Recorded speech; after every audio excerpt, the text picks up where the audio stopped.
松平広忠のその後。どうする家康に学ぶ日本史。家康の父は暗殺されたのか。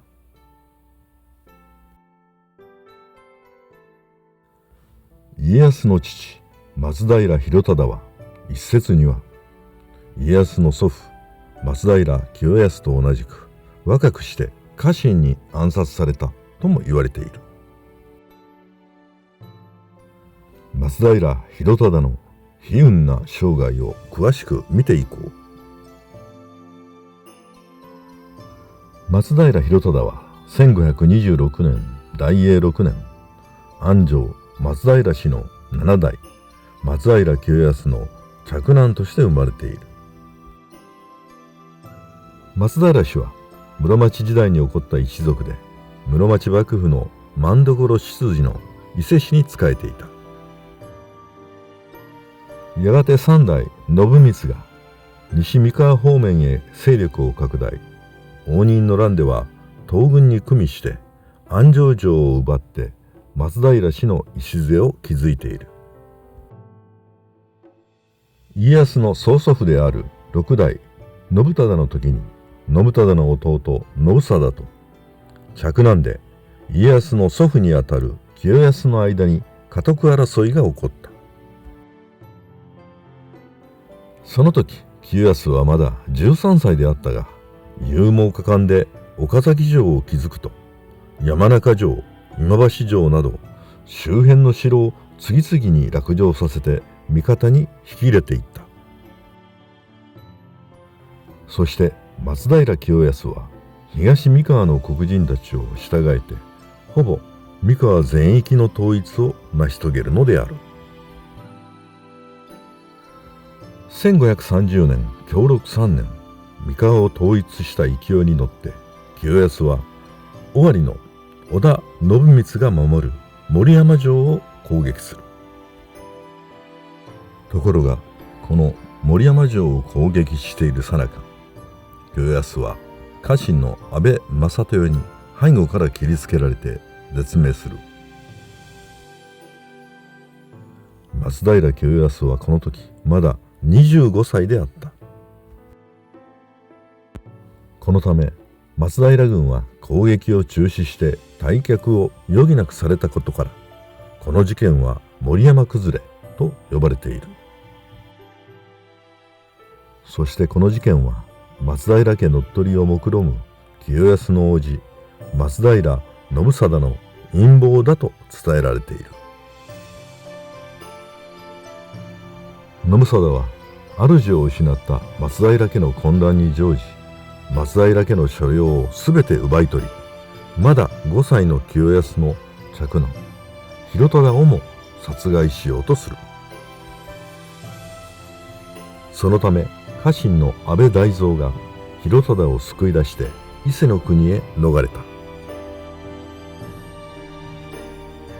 広忠は地元の吉良以弘の庇護を受けて伊勢で元服している。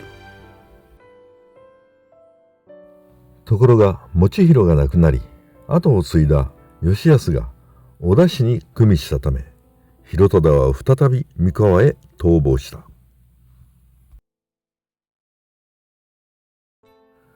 織田氏に睨まれた広忠は駿府の今川義元を頼った。1540年天文9年、松平広忠は今川義元の計らいと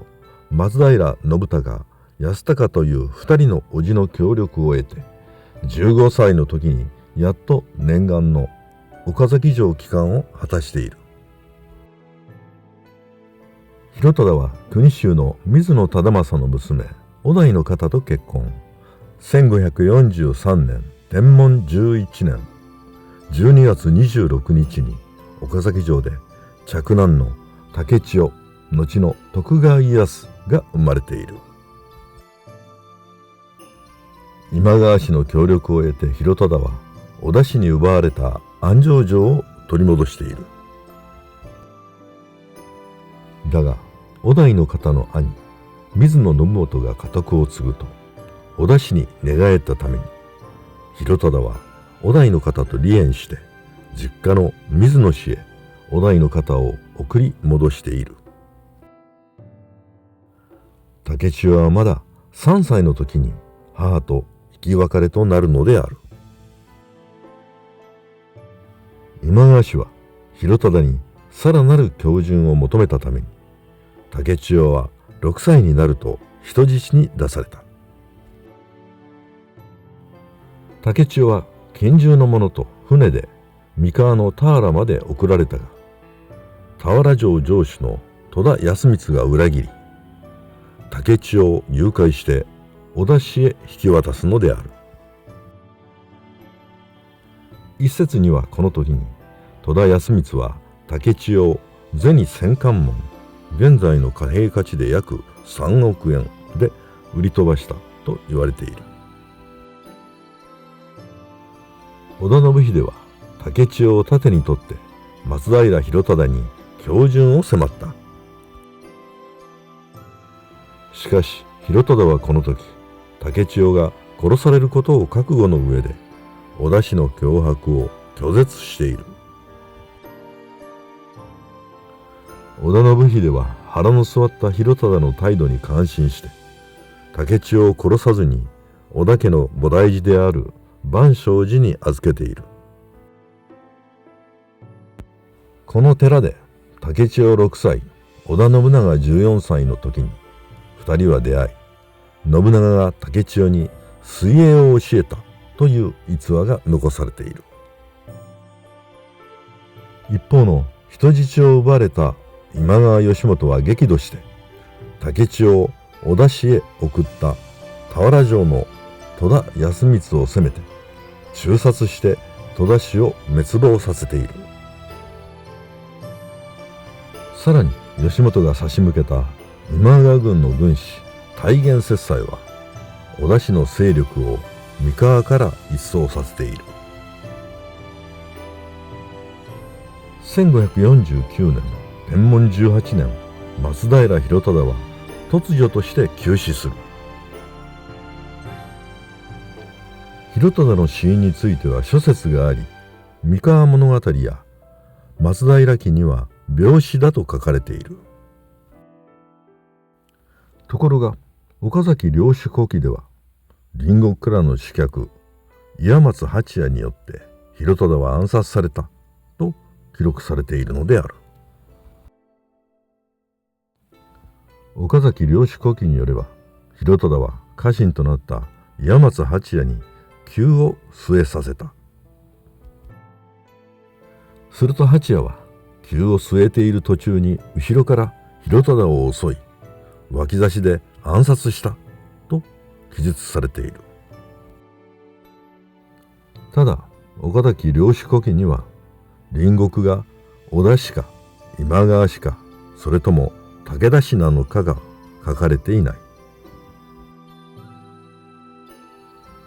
不明な点の多い松平広忠の死だが、松平清康が25歳で家臣に暗殺されたのに続き、広忠も24歳の若さで世を去るのである。この時織田氏の人質となっている竹千代はまだ8歳であった。父広忠の死から数ヶ月後、竹千代は人質交換によって織田家から今川家に移されるが、さらに人質生活という至福の日々が続くのである。